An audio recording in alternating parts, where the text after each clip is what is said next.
Welcome to another in our series of videos regarding scholarly habits for Greek exegesis. Today's scholarly habits will be looking at the scholarly habits of looking at word studies.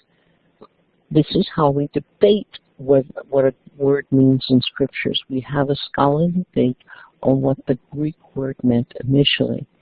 We are now looking at part 5, which is to use Kittel's Theological Dictionary, called the Theological Dictionary of the New Testament, to try to look at the word studies. In looking at this, the theological dictionaries expand on the information that general dictionaries or lexicons have. They provide additional depth in definitions. They provide additional definitions in culture. Two primary theological dictionaries is Kittel's and Verbrugge. Kittel's is considered the premier. Verbrugge is considered a summary of some of the best information.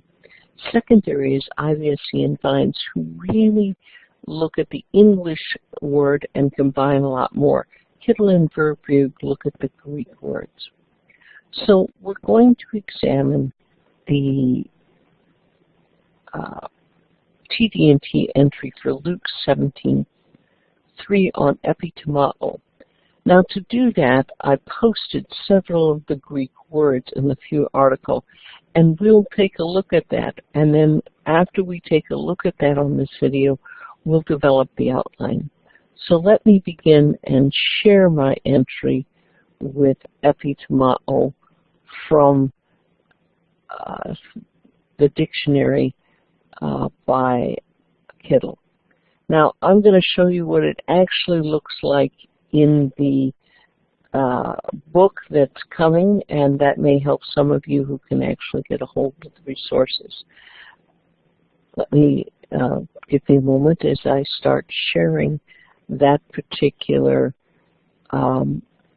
piece of information. Now, if you see it, you will see that Kittel's dictionary is actually 11 volumes, and in it you have a word. You notice ἐπιτιμαω is there with ἐπιτιμαω and ἐπιτιμία. So that word is looked together, and then we have various definitions. First, you provide a general Greek Hellenistic definition, and it talks about, then it begins to talk about how it's used in the Old Testament. And then in the New Testament, you notice that in both you'll find a forbidding of the fatherly prescriptions, and then you'll find that Jesus, the description of Jesus, and the threatening. And ἐπιτιμαω is punishment. So after we've looked at all of this, let me go through this, and you can take a look at that, and then go ahead and listen to the rest of the material on this video, because I will show you an outline that developed after you've read it. But you'll want to have read that before we get there. So what we're going to do now is scan from that video. In the outline, you have a general description that corresponds to the twofold sense of ἐπιτιμαω, honor and blame. The two sides come from both classical Greek and Hellenistic. The Septuagint Old Testament gives a God's rebuke, which is creative in Isaiah and destructive in Job and Zechariah. Now, and in the Apocalypse of Ezra, which is an apocryphal book, it gives consonance in eschatological stature to the Jews' motif that God will hold back the Antichrist, the things that are coming against Israel. Now, the only restriction is that when ἐπιτιμαω is used with human beings, it's supposed to be a rebuking. The father rebukes his son. The gleaners rebuke the foreigner. Baruch prays for God to rebuke. the New Testament in Jesus' rebuke except as correction.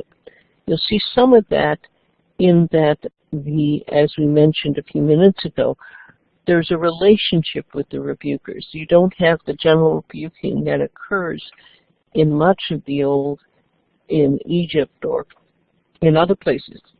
You have the sense of community where the rebuking occurs either within a family or the gleaners are rebuking a foreigner, but she's told that she's really associated with a Jewish person.